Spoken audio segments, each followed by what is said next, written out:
Coming up next, it's the men's 100 metres final. Just watching them down there, so much at stake for so many people, Colin. Yeah, there's a lot at stake there, and obviously Dwayne is leading the way. He has a lot to prove. He needs to come back. He needs to perform very well. But there's a lot of the guys out there have got a lot to achieve on this one race, and it's really going to be really close. I'm not going to call really who possibly could be from second to fifth. It's that tight. I mean, Simeon ran a great race in the semis, but maybe he's going to tighten up. He'll always surprise himself running, taking 16 into a headwind, so he might tighten up. I think Dwayne will do his running, and I think Dwayne will win. Then you've got Marlon, who looked very comfortable. Craig run into a bit of form. Absolutely. Tyrone Edgar's run 10.06. It was a really genuine good battle. This is really what we want to see. I mean, this is what the champions sort about. It sorts out the men from the boys. Yeah, and then you wouldn't want to finish fourth, would you? No. Because given all the uncertainty, you know, somebody's going to cross the line in fourth place and think, am I, aren't I? I mean, it's not going to know for almost a week, are they? No. And also, experience counts for a lot in a situation like this, and obviously with Marlon and with Dwayne, they have a lot of and you know, if you look at that lineup there, all these guys there have got great experience. You know, Simeon remembers the under-23 European champion, so he's used to winning big races as well. Marlon, defending champion, he's looking forward to going and hanging on to that title. And there's Craig Pickering, who's won indoor titles, just prowling up and down. These guys can all deliver the goods. And a bit of redemption packs for Craig. Yeah. You know, running the indoor trials and really buckled under the pressure of having to beat Dwayne the last line of defence. And of course there's Marlon standing there, he's prowling up and down. He will not want to give up this title for love nor money. And Dwayne's got to start better than he did in the semi-final, isn't he? He won't be able to get away with that again, will he? A nice little shock for him, I think. He'll come out of those blocks like a scalded rabbit, and I think, you know, he'll win by a metre or so. But then quite what... I say Marlon looked comfortable, I thought, in his semi. Ran within himself, and he'll be really tough. Yeah. But this is about performing on the big stage. OK, this is not the Olympics, but you've got to do it now, and this is time to deliver. Well, this is it, exactly right there. Harry's Akinariti there, just getting himself all wound up. There's Tyrone Edgar on the left-hand side of our screen. He represented us in Europa Cup. There's so much talent out on that track right now. So much of it, and it really is the best of British sprint talent. I don't think there's anybody missing. And with a few of the injuries you've got, I think, in the 100 metres at the moment, Tyson Gay and also Asafa Powell, you know, the guy who wins here will be thinking, do you know what, I can get into the final, I might even be in the mix. Well, they're pacing around. We're looking forward to it. Let's see what happens as we rejoin Paul and Steve. Thank you, Sue. Now let's just go through the lineup first of all. Ricky Fifton is in lane 1, Mark Findlay in 2, Craig Pickering in 3, Marlon Devonish in 4, Dwayne Chambers in 5, Simeon Williamson in 6, Harry Akinzariti in 7, and Tyrone Edgar in 8.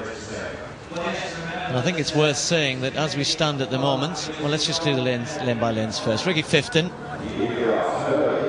23 years of age, ran 10.16 last year. Has only been 10.3 this year, but if he could find something special, who knows? 10.20, actually no, 10.29. He ran quicker in the semi than his previous season's best.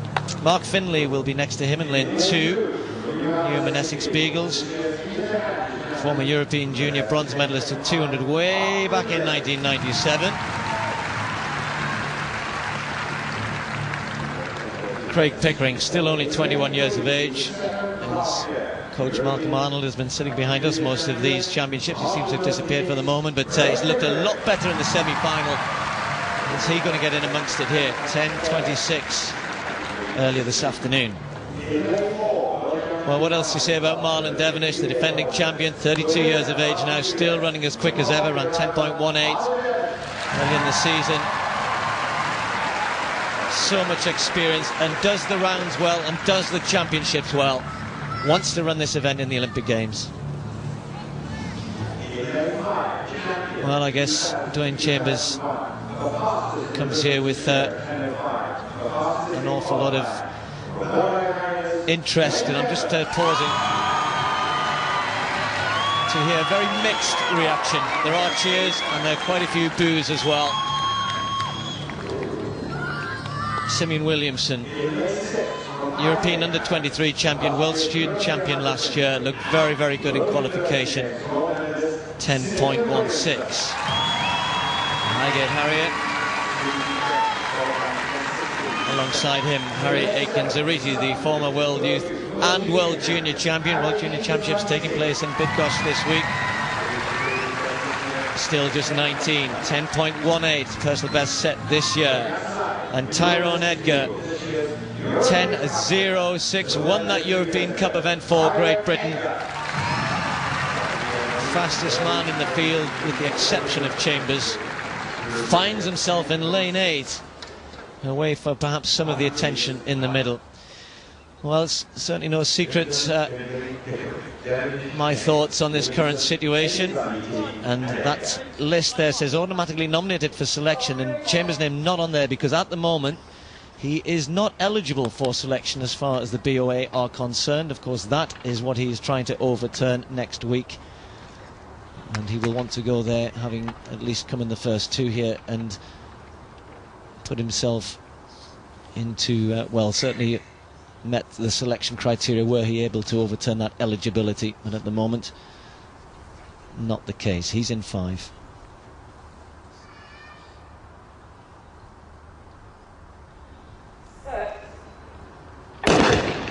Chambers get a pretty good start, but so did Williamson right next to him. Williamson just with a short lead at the moment, and Edgar trying to get into it. Here's Chambers and Williamson fighting right to the line. Who's going to get there? Will it be Williamson? It's Chambers.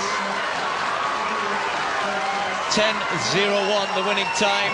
Williamson will undoubtedly be off to the Olympic Games alongside him. That we know for certain, and that's all we know. Dwayne Chambers has done what I guess he wanted to do. Some will be happy, some won't be too happy, and I count myself in the latter. But he's finished in the first 2 here, and now I guess the battle begins later this week as to whether or not he eventually ends up at the Olympic Games. Simeon Williamson ran a superb race in 2nd place and will definitely be there. And then for the others, well, their fate, I guess, lies in the hands of the lawyers now, which is a real travesty as far as I'm concerned. If people have come here and performed well and they're trying to get to the Olympic Games, this is where it should be decided, not in some court somewhere else. And it's his issues, his own particular issues that he's brought here to these championships that have caused that to be the case. Williamson ran superb. It's been rounded down to 10.00. He ran absolutely superb. Stadium record has been broken. Guys, can we have you off the track, please? And just the wind was legal, 1.6 metres per second. And we'll clear up there the rest of the results shortly. Paul. Well, always a race that was going to have drama attached to it. Probably one of the most talented British 100-metre lineups ever in the history of athletics. And Dwayne Chambers just having enough there to hold off Simeon Williamson. An absolutely brilliant talent himself, and almost certainly setting a lifetime best performance in 2nd place. And Craig Pickering it was who came through to take 3rd. Good run from the Milton Keynes athlete. They're certainly having a great afternoon. But what about Dwayne Chambers?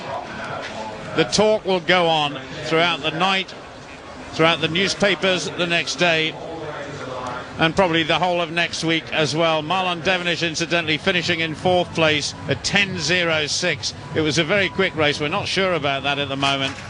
But Chambers just nicking it on the line ahead of Simeon Williamson, and out of picture Craig Pickering perhaps getting that 3rd spot. So Chambers is the champion, but it's a court that's going to decide his Olympic dreams later on next week. Well, Dwayne's alongside me. There's a big smile on his face as he looked over the screen seeing that victory. A big sense of relief, I'm sure, as well. Oh man, that was hard work. I'm just glad I've done my part of it. Just hopefully next week now things will go well. Tell me what was going through your mind there when you were on that start line. You've been under so much pressure this week. It was tough, man. I just tried to keep my head clear. My biggest fear was just messing up. That was just my biggest fear. Gone when I Simeon was good, I thought, man! I just had to keep cool. I'm so happy. And so now, what happens for you between now and next Wednesday? How agonising is that weight going to be? It's going to be tough, but I want to keep my spirits high.